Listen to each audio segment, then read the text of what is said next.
चंदा चोरी पर विनय कटियार का बड़ा बयान सामने आया। राम मंदिर चढ़ावे में गबन हुआ है, चंपत राय भी जेल जा सकते हैं, ये बयान दिया है विनय कटियार ने। गोपाल राव, अनिल मिश्रा भी जेल जा सकते हैं।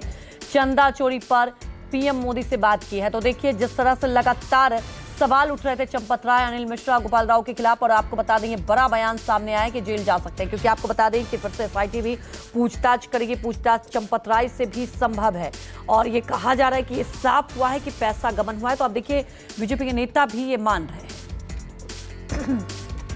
सीधी बात ये है, पैसा का गबन हुआ है, जबरदस्त गबन हुआ है। और हम तो जिसका गबन हो जाए तो वो तो आदमी ठीक माना जाए। तो उसमें देखा चंपत राय भी है, गोपाल राव भी है, ये सब जितने हैं, ये हाँ अनिल मिश्रा हैं, तो ये तो किसी कारण से थोड़ा बच गए, जेल नहीं जा पा रहे हैं। अब हो सकता आगे जाएं। अभी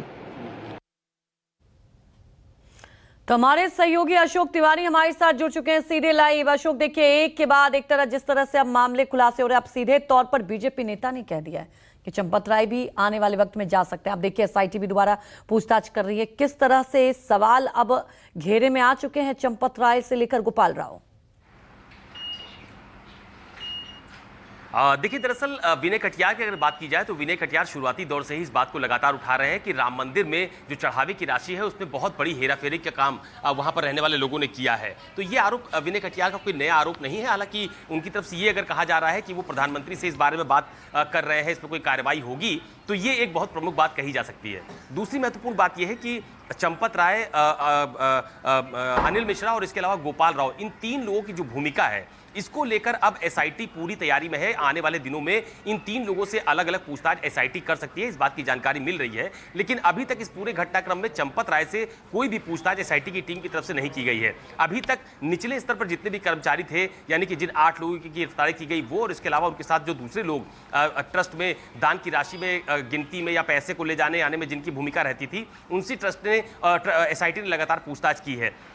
आज भी आपने देखा कि जो एसआईटी की टीम है वो अयोध्या के राम मंदिर परिसर के भीतर ही मौजूद है। आज भी वो ट्रस्ट से जुड़े हुए तमाम सारे लोगों से बातचीत कर रही है, लेकिन दायरा अब लगातार बढ़ाने की बात भी सामने आ रही है। ये कहा जा रहा है कि न सिर्फ जो दान की राशि है उसमें, बल्कि चाहे सीसीटीवी फुटेज की अनुपलब्धता की बात हो, ये कहा जा रहा हो कि 45 दिन ही पहले फुटेज सुरक्षित रखे जाते थे, बाद में ट्रस्ट की तरफ से तय किया गया कि आने वाले दिनों में 180 दिन का सीसीटीवी फुटेज सुरक्षित रखा जाएगा। एक महत्वपूर्ण बात ये। दूसरी बात यह है कि जो चढ़ावे की राशि है उसकी गिनती से लेकर बैंक तक पहुंचाने की प्रक्रिया में भी बदलाव की बात सामने आ रही है कि इसमें भी बदलाव किया जाएगा, ताकि आने वाले दिनों में इस तरह की तस्वीरें सामने ना आए, इस तरह का गंभीर आरोप ना लग पाए। लेकिन यह जरूर है कि जिस तरह से लगातार एसआईटी ने अपनी जांच की जो प्रक्रिया है उसका दायरा जिस तरह से बढ़ाया है, वो कहीं ना कहीं अब सीधे तौर पर ट्रस्ट के पदाधिकारियों की तरफ बढ़ता हुआ नजर आ रहा है। और हो सकता है कि आने वाले दिनों में ट्रस्ट के पदाधिकारियों से भी इस पूरे मामले को लेकर गंभीर पूछताछ की जाए, क्योंकि एसआईटी की टीम कल ही अयोध्या पहुंच भी चुकी है। और आपने देखा कि जो ट्रस्ट के अध्यक्ष हैं महंत नृत्य गोपाल दास, उनसे अभी थोड़ी देर बाद लखनऊ में यूपी कांग्रेस के अध्यक्ष अजय राय मुलाकात भी करने वाले हैं। तो इस पूरे मामले में सियासी घेरेबंदी